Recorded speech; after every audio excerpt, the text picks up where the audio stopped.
WGPR Detroit HD2. You're watching WHPS, Highland Park, Detroit.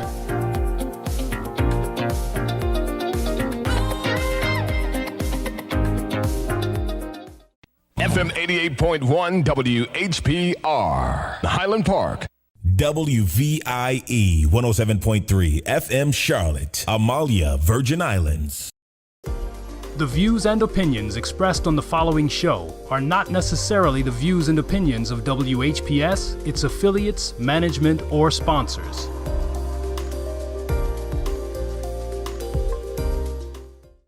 You wouldn't have to go anywhere because this is the Talk Beat Jones and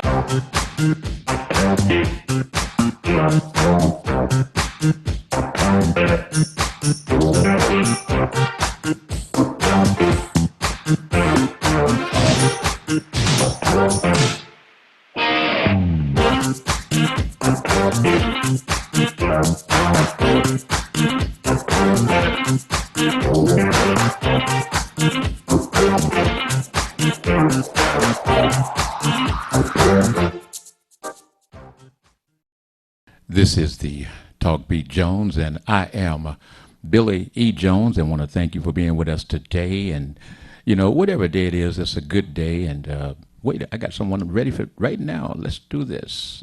Hello. Ooh, there we go. Hello. There we go. Are you on the air? I'm on you. You're on the air. How about that? Yes. Hello. Hello. Oh, you know, who am I talking to? This is Michelle Bro you're talking to. Laryngitis. Oh, my goodness. Trying to... Hold on. I was trying to loosen my microphone up. I forgot to tighten it up here. And I do it myself, so it's no one else but me, and I did that. But anyway, so you're being sexy today for us, huh? Oh, yeah. You know, it's almost like when you catch a cold and you are able to talk, and people say, "Ooh, you sound good." Right. Your voice kind of changes over a little bit, and it makes it so that you got that kind of raspy to it, kind of like that morning or that after sound. Right. But we're happy that you're joining us today, Miss Michelle Broughton. Right.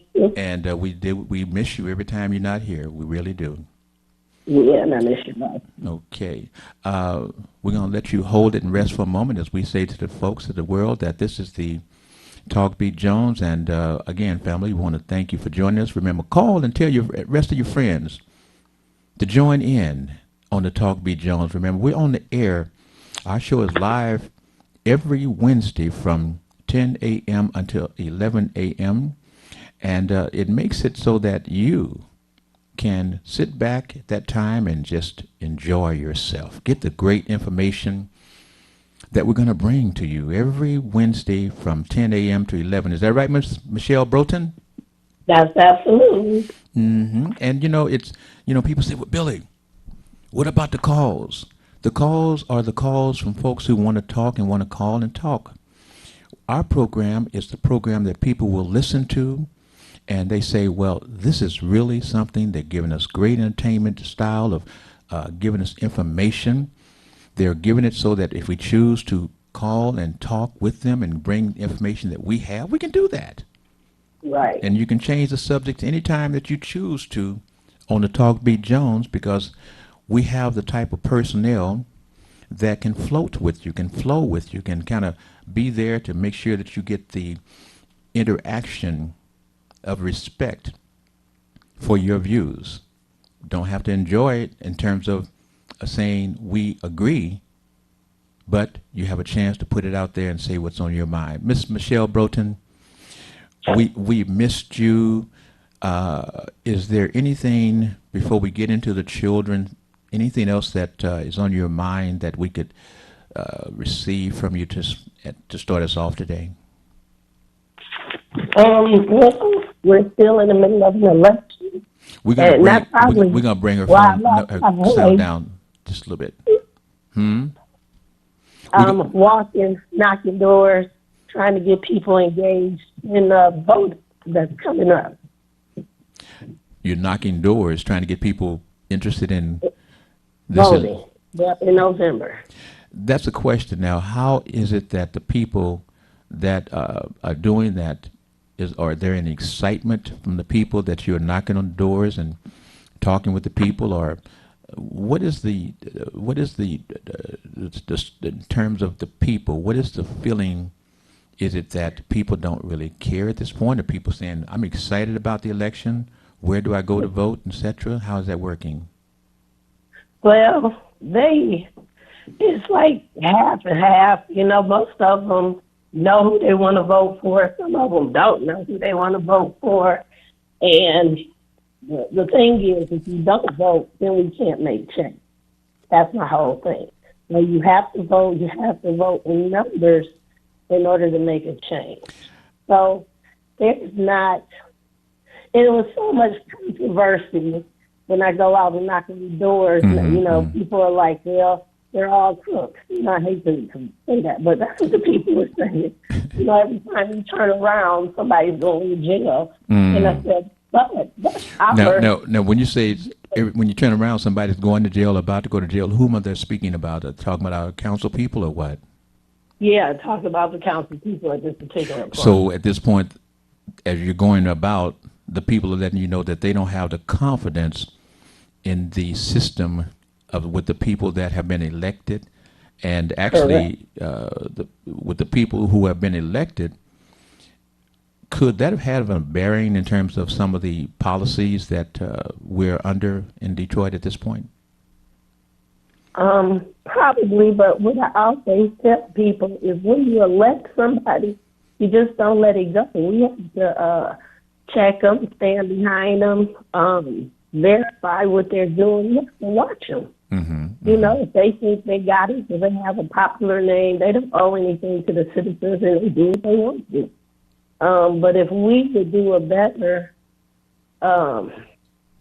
fact checking, or you know, kind of stay in touch with the people we vote for, not to say that they won't do bad, but they would know that we are watching them before they get in trouble. You know, and you know, that's one thing about what we're looking at. How can we find a way? Is there any way humanly possible that in the city of Detroit, where we are finding that the people that we are trusting our city, our lives to, seem to have some form of problems once they are elected into the office? Now, they can say, well, this person has this type of background, and that's the type of person that we want in office. That's not working. No, it's not. No, it's not. You know, we had Mr. Leo Brazil, and he says that Detroit, Chicago, New York is known for this type of policies, etc. Yeah. You know, I noted that the murders have tremendously gone up, and Michigan leads.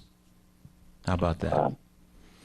Sad. It is sad, and I'm wondering, as we spoke before, we're going to put the numbers on the screen. So in case you want to call, the numbers are 313-868-4336. Now I want you to write these numbers down because they will only be there for a temporary period of time. So the number is 313-868-4336 and 313-868-0351, 868-0351. Now, I hope you wrote those numbers down because so we're going to take them off the screen. But you're invited to call in case you have something that you want to speak on, okay? Please continue, Miss Michelle Broughton. Yes. So, it's probably the society first. I don't know. We kind of lost control over humanity. Maybe that was it. Now, I want to remind the family, to make sure that you write these numbers down because we're going to take them off the screen so that I can see my phone. And there we go. I want to see that phone there. Thank you, Mr. Timmy Tim, the great young man back there. Michelle, we have also the obesity is up in about 20 states, including Michigan. So what does that tell us? Well, nobody's getting exercise. You're just sitting around eating McDonald's. I'm sorry, your sexy voice was down a little bit. We lost you. Okay, they're not exercising. They're just sitting around eating. Eating. Now, do you think that that's partly the effect of this COVID thing? Because again, when you had your style of things that you do, your routine interrupted, sometimes it can kind of rough to kind of keep yourself on a fitness plan when you are not in the gym, if you're a person that has to be motivated by a coach or by being with other folks. You know, yeah. You know, and if you're a person that sometimes there was like folks would get together, 3-4 people get together and they go out, walk, exercise, etc. That's off. You know, so, and then we get all this frustration. You know, you're not getting a chance to get the frustration levels down. You know, you're not getting your beta endorphins a chance to take over and give you some positive energy, some spirit, some ability to withstand some of that pain. That's what them endorphins do for you. You know, so people have to understand that, you know, I think here we're going to come out once we are able to add this other part to our program. There's going to be I'm going to put a part to the program which I'm going to show you how to do isometrics. I'm going to show you people how to do isometrics. People saw me do my Jones exercise program, my dance moves and workout moves, etc. And they'd look at my body and say, "Oh, yeah, okay." This is when I was younger, y'all. But the thing is that I lifted no weights, never had lifted weights in my football career, but I did the isometrics. That is strength against strength, muscle. That's one hand against one hand, and you're pressing, you're pushing, you're strengthening, you're pushing, resistance training, and use your body for the resistance. And my body lasted all of these years with some tweaks. But for folks who don't want to get out, but they want to stay home, get in the mirror, put your music on, and just do your isometrics with Jones, if that's what you want to do. Exactly, because they need to stay healthy.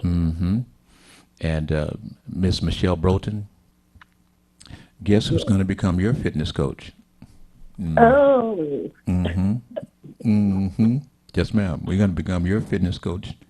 From the spiritual, mental side. Yes. Because you have that drive, but we're going to give you that extra little push because I feel that you want to take it to the next level for your health. Right. And some people say, well, if you're physically fit looking, you really don't have to do anything. Not true. That's not true. That's not true. And if you love yourself, wherever you are, just like to say, if you are a chain smoker and you've been a chain smoker all of this time, when you stop, you start to recover. It's that simple. When you stop, you start to recover. So from your body's perspective, when you start to do things that your body's going to react to, you're starting to go through a progression of progress. But people want things at instant gratification. Right.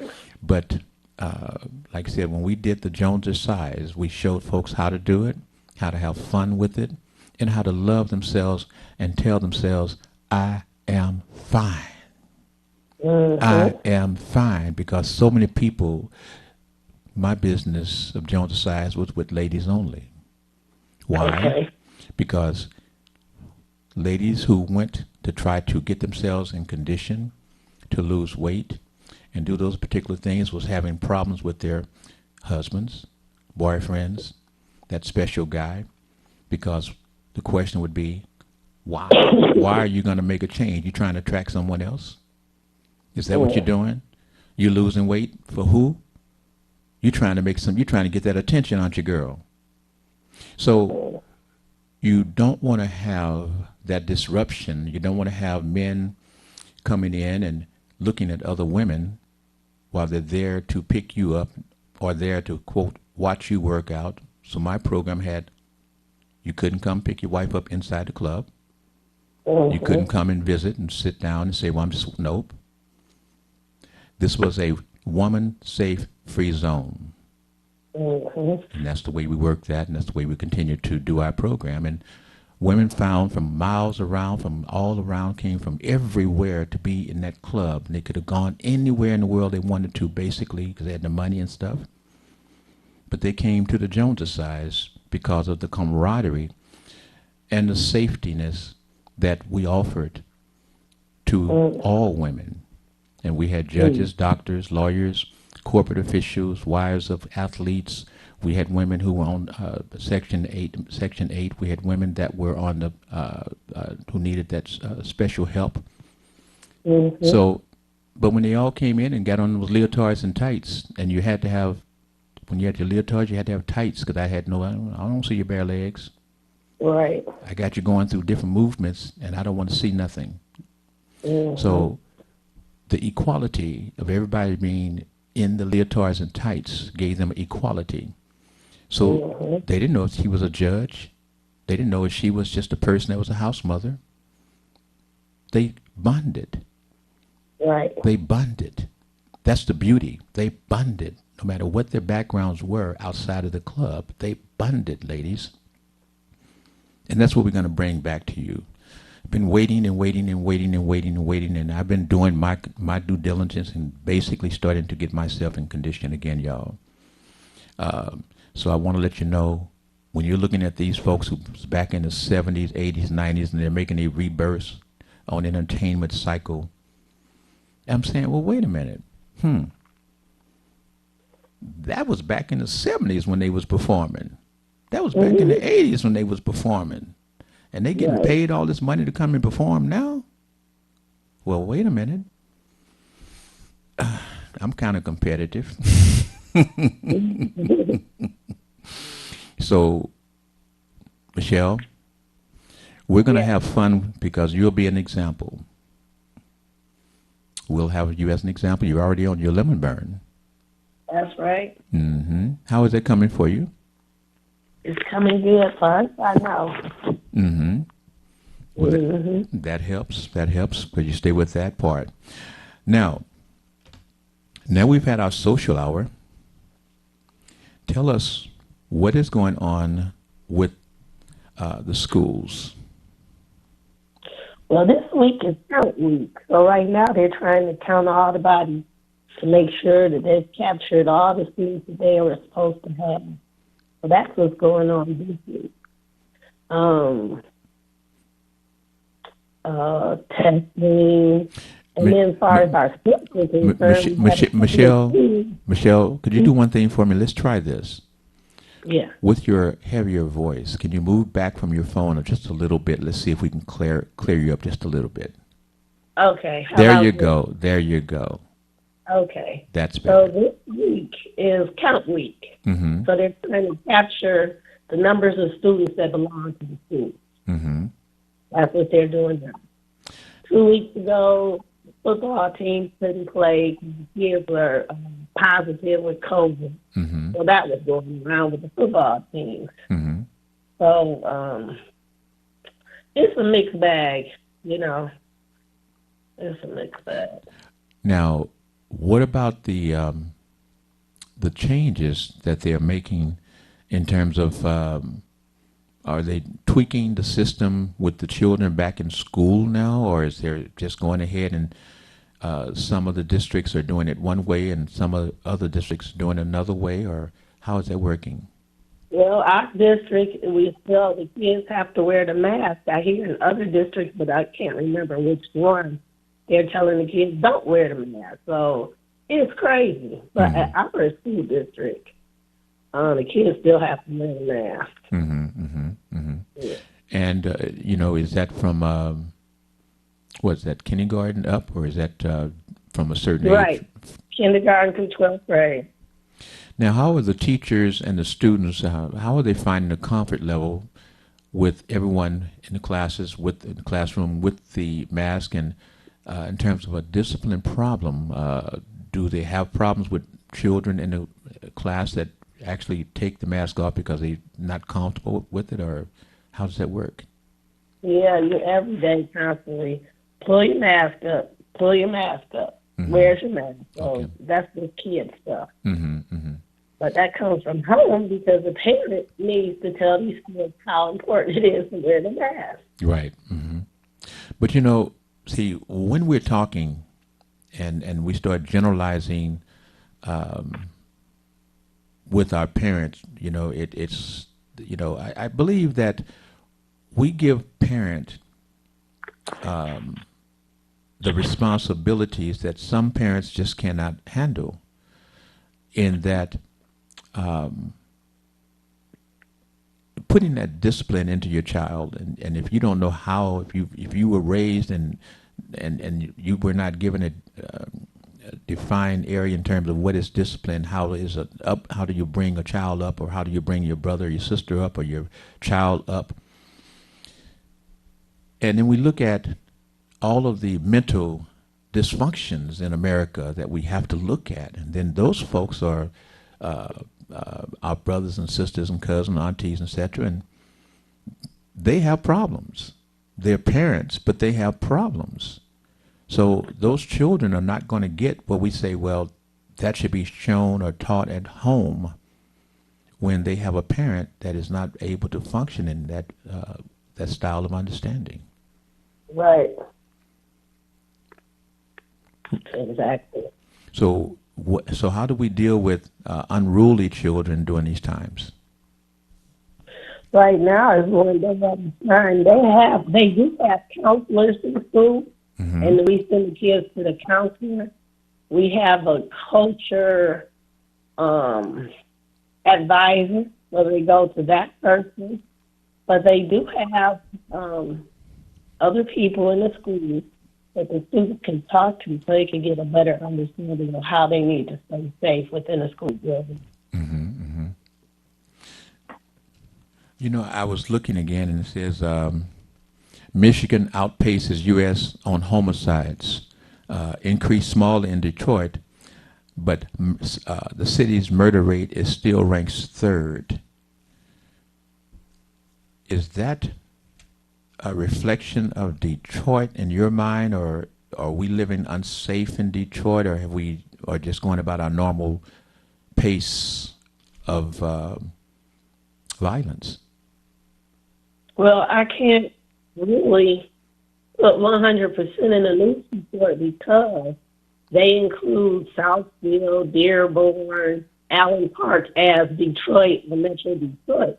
So you don't get a Detroit, and whatever happens everywhere else, they say Detroit, right? So we just get it all. Now, I want you, as a native person, just like you did just now, explain that, because when people say, well, that happened in Detroit, you living in Detroit, and you know that happened someplace else, but they call it Detroit when they talk about it. Can you talk about how those type of statistics are placed, and they say Michigan, and folks put that as Detroit? I just think that they don't want their community to have a black eye. They would never say, oh, this happened in Grosse Pointe. Please don't say that. Oh, this happened in Dearborn Heights. Oh, please don't say that. Just say Metro Detroit, Yeah, that's the word, Metro. It's the way they spin the story. So that's the key word. They say it's in Metro Detroit. But the word Detroit put the idea that it is us folks in the inner side of the donut Detroit, correct? Right. The black folks. Right. Okay. Okay. So is there any way that we can change that? Not unless we own Channel 2, Channel 4, and Channel 7. Hey, Michelle, Biden says he can't promise that the United States will not default. What is your thoughts? Do you watch politics in that fashion? Yeah, default on what? Default on this particular situation. A high-stakes standoff between Democrats and Republicans over how to raise the debt ceiling intensified markedly on Monday as President Joe Biden said he could not guarantee that the U.S. government wouldn't default, and Republicans reiterated their refusal to address the issue. The brinksmanship played out over a series of tersely worded letters and statements between Congress and the White House. They're talking about this bill he's trying to get through. You know, we're about to shut down again, huh? Right. So I've read, I've listened, I've seen different reports. I guess I'm concerned that they're still playing with who's going to pay the debt. So the rich people don't want to be taxed, and then they think that the people with the least should be taxed to the fullest, which is insane. And then they would rather shut down the country, or however that works, because they don't want to pay their share part. You know, that's how they stay rich. They keep their money. They don't want to pay taxes. They don't want to raise their own taxes on their businesses and their income, but they will raise it on the little people, the small business people, the people that have the least. They want to pay the most. So that's how I see it. It's just somebody else is telling it something different. How do you read the mood that's going on in this country at this time? Going into the things that's happening is going to have an effect on the election in 2022. Folks have to realize that all of these things that's undercurrent that's happening is making folks become more and more frustrated. And so if the people are becoming more and more frustrated, that means they're becoming more and more angry. Right. And I'm wondering, how do you see this potentially playing out going into the election, going into 2022, when if the Democrats lose 1 or 2 seats, the Republicans are back in charge? It's going to be bad, you know, because as you mentioned, the temperament is high. And the reason why I would agree with you is because have you ever heard of people fighting on an airplane in flight? You know, just, woo. So with the people with bad tempers, or I don't know, nobody has any patience anymore.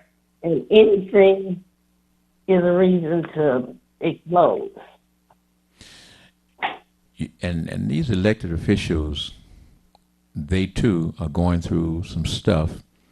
When you can't go to dinner out without being confronted, right? When you can't even go to the bathroom in a public setting without being confronted. We had to remember all of our elected officials are not that strong-minded persons that can handle confrontation. Right. You have some of them leaving the fact that I'm not going to deal with this. I'm not going to place my family in this type of situation. I just rather get out. I see us going strictly to the toilet. But with that, we're going to get ready to go to a commercial break, and we will come back with more of the Talk Beat Jones family. And this is your talk time to join us on the Talk Beat Jones. Remember, every Wednesday we're here from 10 to 11, and we'll repeat broadcast on Sundays from 8 to 9 on 15.2. See you shortly. Stay there, Michelle. You wouldn't have to go anywhere because this is the Talk Beat Jones, and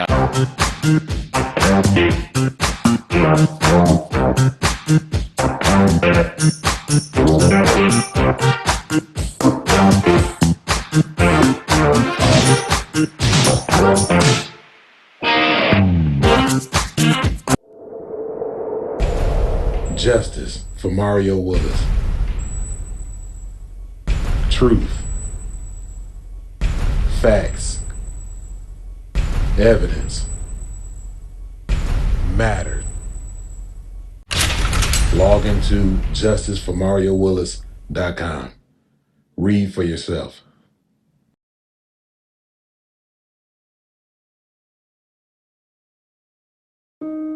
There's been a lot of hesitancy in our communities of color regarding vaccination, and it's extremely important that our communities of color don't get left behind. We know that people of color are more heavily affected by COVID-19. We were dying at higher rates and getting sicker at higher rates in other communities, and we need to protect ourselves. I urge everyone to be vaccinated, especially my brothers and sisters. We just don't want you to be left behind. Hi, this is LaWanda. This is RJ Watkins. Coming to you to bring you some information about the #1 detox in the nation, Lemon Burn. Lemon Burn helps to turn the fat into fit. It's for you, a happier, healthier you. Because you know healthy is the new beautiful. An all-natural way to improve your health. It promotes a healthy digestive system, attacks and reduces belly fat, as well as gives you energy. And to get yours today, call 313-868-6612. Don't forget to exercise and eat right. We at Watkins Broadcasting care about the health and safety of our viewers and listeners. During this novel coronavirus pandemic, please protect yourself and others. Wash your hands well and often. Avoid touching your face. Cough and sneeze into your sleeve. Practice social distancing. Stay at least 6 feet away from others when in public and only leave the house when it's essential. Stay safe. You are important to us. You wouldn't have to go anywhere because this is the Talk Beat Jones and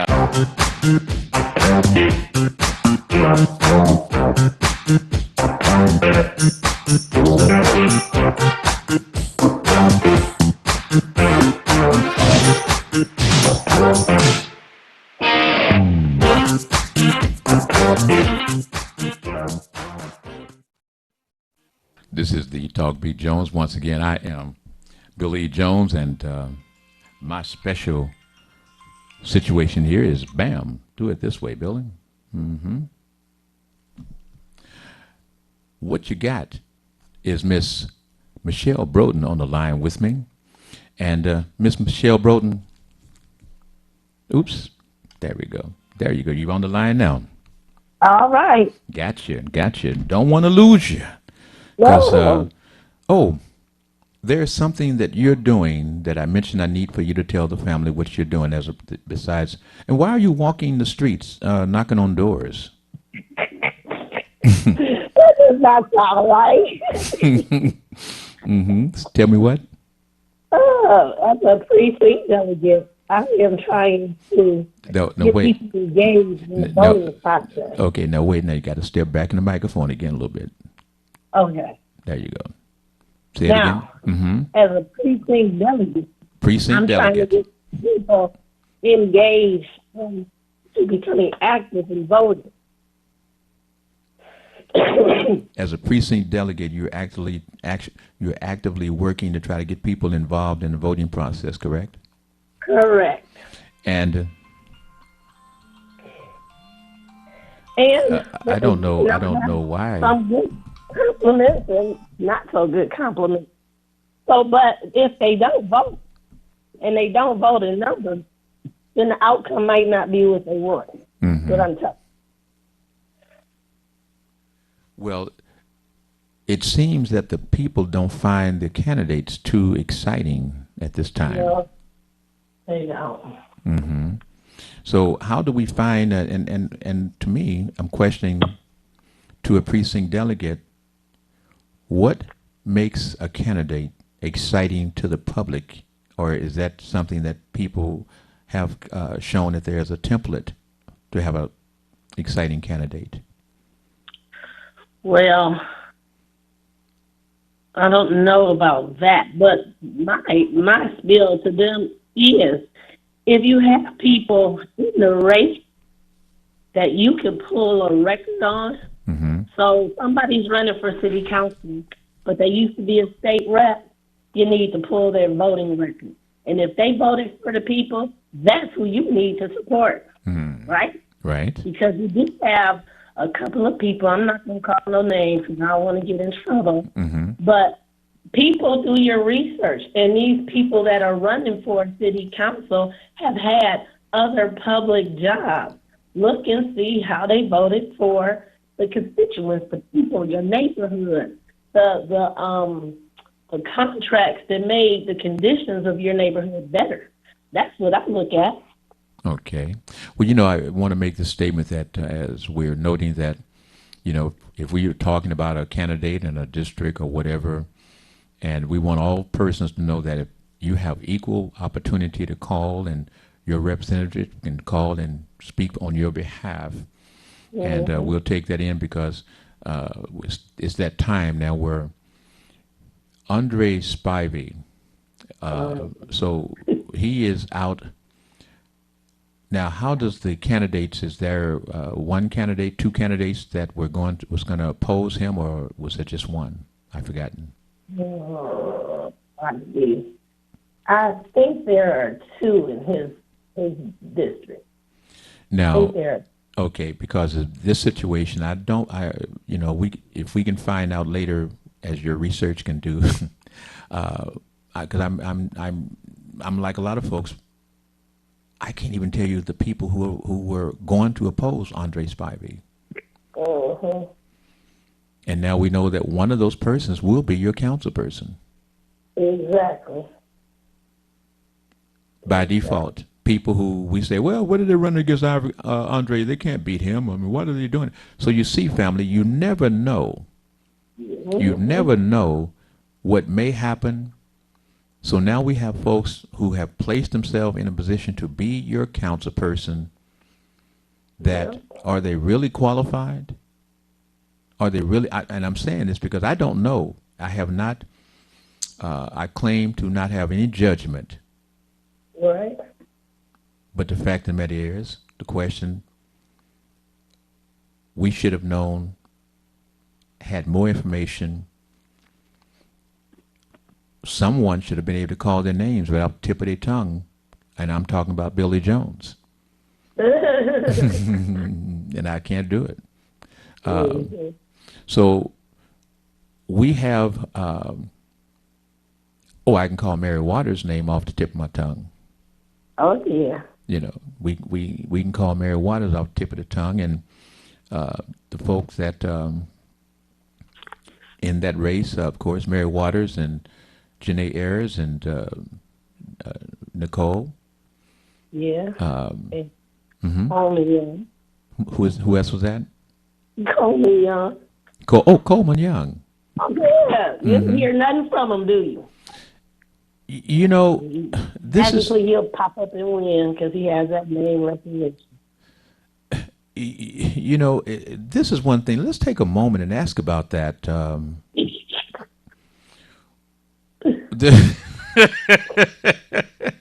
sorry, I'm laughing because if you want to be transparent, I'm out there every day after work and every weekend knocking on doors, right? Okay. And I've seen Nicole, I've seen Mary Waters, I've seen, who's the other one? Nicole, Mary Waters. Anyway, we haven't seen Coleman. And I haven't seen Janae Ayers, but I really wouldn't want to see her either. Yes. But Coleman, nothing. And this past week, I think he just put up a campaign headquarters on Livernois, but I haven't seen him, and I've been everywhere.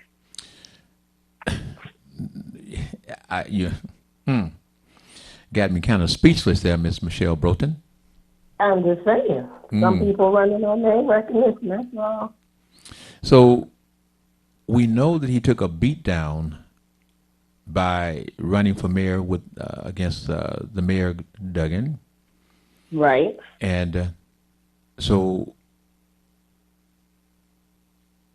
we're not hearing him talk about what's going on in the city. Have you heard him talk about No.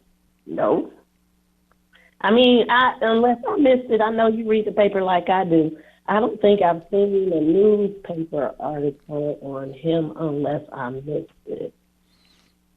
Now Nicole's been in the paper and Ray Waters. See, that's my question. You know, folks we've had these officials, and we have things that's going on, and because they have been a part of the pipeline. If you've been a state rep, right? So are you going to tell me that you don't know the policies of things that's been happening in your city right here, Detroit? And each step that you have made in the political ranks, you are abreast of what's going on.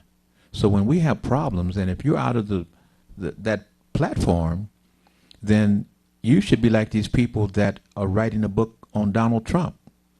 Tell us what's going on, so because they say if you would know better, you could do better.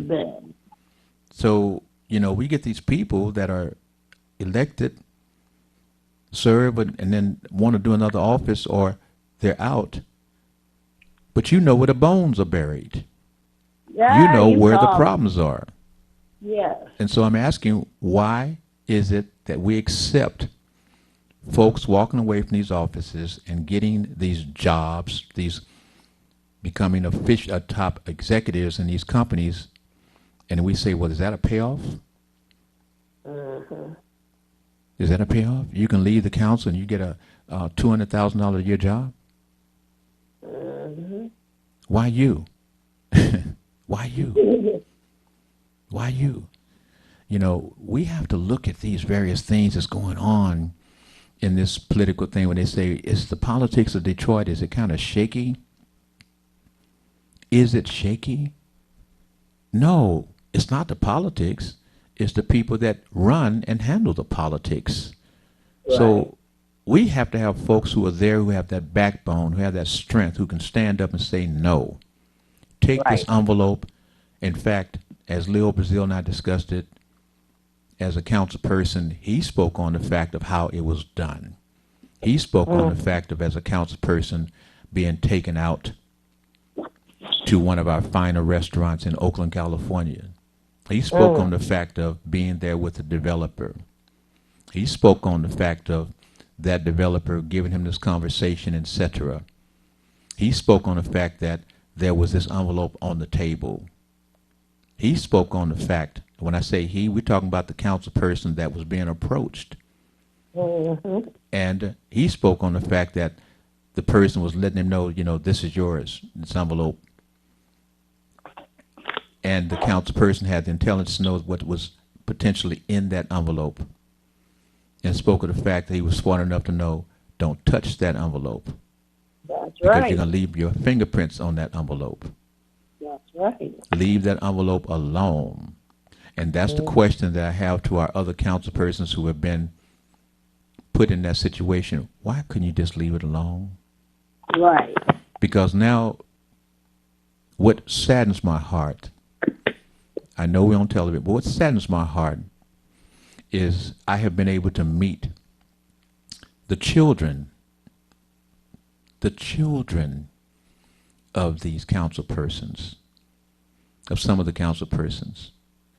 And because they've come to this studio, they've been a part of the presentation to the community from the studio, because we love them and we love our people. And of course, they have the right to come in and give an address to their constituents. Right. And in doing that, some of those persons would bring in their children. And such pride in their mom or dad. And the future, what those parents wanted for their children. So I'm wondering, in their zest to want to have greater things for their children, that they was reaching above their financial means, but they wanted their children to have that opportunity to excel greater than others. And they took the money. Right. But now, family, let us look at, and Miss Michelle Broughton, tell us, what and how do children treat children when they find something ugly is going on with their parents? We know they get bullied. Hmm? I said, they get bullied. I'm sorry. Picked on, Wait, stay back from the microphone. You get blurred when you get close. Bullied, teased, or picked on. They're going to pick on them? Yeah. They're going to mock them and make fun of them. They're going to even bully them, aren't they? Right. So you go from being that special child because your mom or dad have that special role in life, and you've been kind of like a special student, a special friend, and now your mom or your dad have been found to be a person that's doing bad things. And children are going to blow it up. So, family, the question is, how do we take the mental aspect of these persons that are going to have a problem with the law, that have been held in high esteem, such high esteem, and now the children are watching them fall, but they going home every day and looking at the children that they wanted to make, set an example to show the children how to be the best that they could be and be greater than that. And now they're getting ready to go to jail. Have you ever seen or encountered that situation with friends or associates that you know of, Michelle? Yeah, at the Conyers family had the same thing going on. I'm sorry? The Conyers family. Yes. So it's a tragedy. It's a tragedy. It's not just about the legality. It's a tragedy emotionally. Yes. And we're wondering the impact moving forward that it has on the children. Moving forward, I mean, what you've been bragging about your mom, you've been bragging about your dad, and feeling good about, I'm going to be just like my mom, I'm going to be just like my dad, and this is what I'm going to do. I'm going to serve, and I'm going to do this, I'm going to do what? They're what? They're dirty. Just like when we came on the air and we heard it initially, it was like, no, we're going to support my brother. We're going to support my brother. I can't believe that would be true. Right. There had to be something different in there, some type of gray area that they are confused, that they think was crossed. But, but he won't do that. He didn't do that. I went there and said that. And I was proven to be disappointed, because when you plead guilty and take a plea deal, well, you're guilty. Yep. Here is something else about that same situation. We had a situation with that January 6th person was before a court, and they want to give him just probation.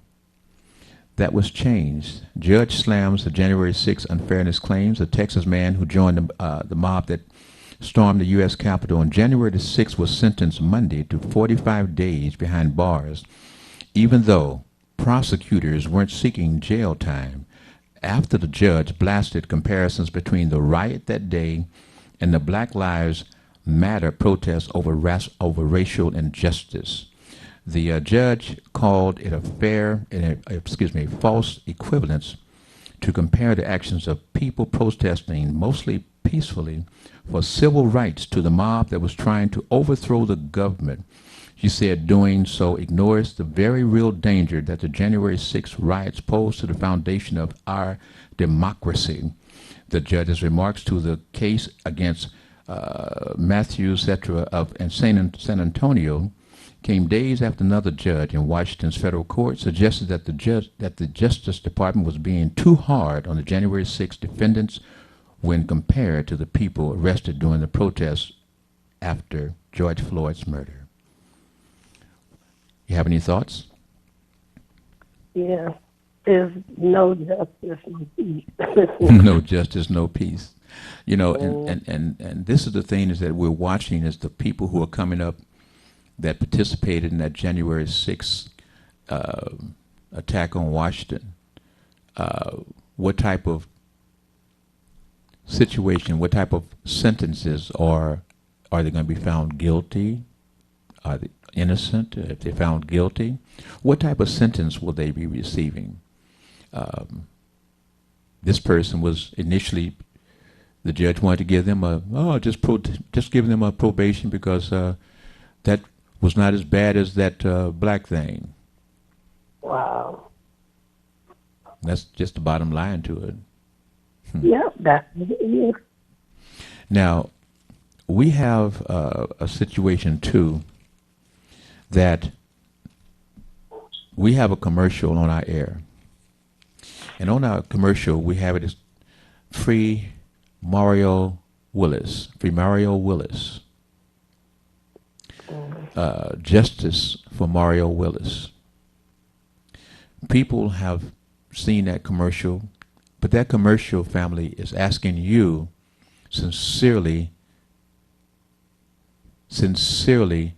to check out the scenario, the situation with Mario Willis.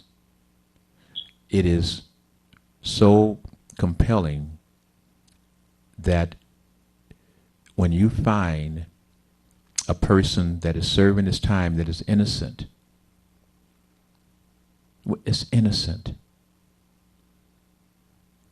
I want you to make sure that you go to the site, Justice for Mario Willis. And I want you to compare what has happened to Mr. Mario Willis to this situation and to show you why I ask you to go through and see not just the injustice for Mr. Mario Willis, but for yourself, go back and look at the person himself, Mr. Mario Willis, and look at his accomplishments in doing his life, the things that he was doing, all of the things he was being cited for, including Spirit of Detroit Awards. Look at all of the awards and all the good things that Mr. Mario Willis was doing in this community and still continue to do even though he's behind prison bars for 12 years. You have to look at the mental state that this person was operating from and see that we had a jewel, a person that was contributing to the positiveness of this city and our citizens. And he is wrongly incarcerated. Mario Willis. And now, there are many brothers and sisters out there who understand what I'm saying. You know, you got friends that have been and are there because they were wrongly incarcerated. But here's a situation here. Justices to hear case of Michigan prisoners seeking new trial. Compare. The U.S. Supreme Court will hear arguments Tuesday in a case out of Kalamazoo that involves whether this guy, Davenport, is entitled to a new trial 13 years after he was convicted of strangling a woman in 2007. Follow me. Davenport, who admitted to the strangling. He was convicted of first-degree murder and sentenced to life in prison without parole in August 2008. But he was shackled, check this now, he was shackled during his trial, something that was visible to the jury and which is unconstitutional. He's now 56. He challenged his conviction on the basis that his shackling was a violation of his due process rights, but Michigan courts on appeal concluded the error was harmless, noting the only questions at trial had been whether Davenport acted in self-defense or in a premeditated manner.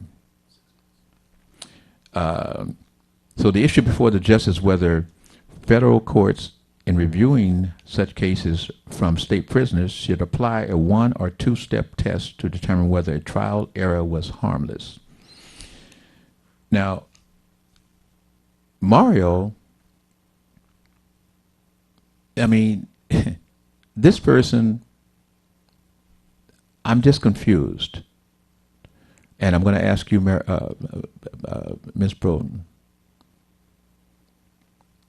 if you got a person that says, yeah, I did it, and there's a procedure error, so we're going to bring him back. You're going to bring him back, but you've got a person over here that his character, his person, his upbringing, his parents, all of his contributions that he was making up until that particular time, and then to look at how he is doing his time. Time is not, he is taking charge of what he is doing while he is away, because he's making contributions and being solid citizens while he is there and helping other citizens there. And people that they're bringing to the prison say, here's a person, here's how we can show you why you don't want to be here. His whole life has been positive. That's justice for Mario Willis. Family, go to that site. You want to get involved, and when you have gone to that site and you've seen how injustice, you are able to help.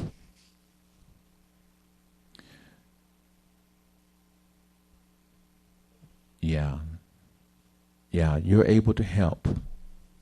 You're able to help. And we're going to bring you information as to exactly what you can do. But if you go to that site and you follow the information that Ms. Willis, etc. will be given to you as to how your letters can help make sure that Mario Willis is given another opportunity to reach out for his freedom.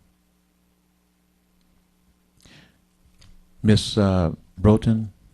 Yes. What will a mother's love have her to do? Anything that's necessary. Wait, move back. Okay, got to give me just 1 minute of it. Anything is necessary. Anything they say, by any means necessary. You're going to fight, almost bankrupt yourself to try to free your child, especially when you know that the evidence don't equate to him being guilty. Well, Ms. Broughton, we'll see you Wednesday. All right. I hope you're feeling much greater, much better. Oh. Thank you. Okay, I'm Billy E. Jones. This has been the Talk Beat Jones. I'm going to get out here just a little bit earlier because I think we're about ready to get a situation to temp. So call me, talk to me, see me Wednesday from 10 to 11 and replay on Sundays from 8 to 9. Sunday nights on 152. Say goodbye, Michelle. Bye. Bye. Okay, soak it up and we'll see you tomorrow. Thank you. Bye-bye. Family, love you. Bye-bye now. You wouldn't have to go anywhere because this is the Talk Beat Jones. And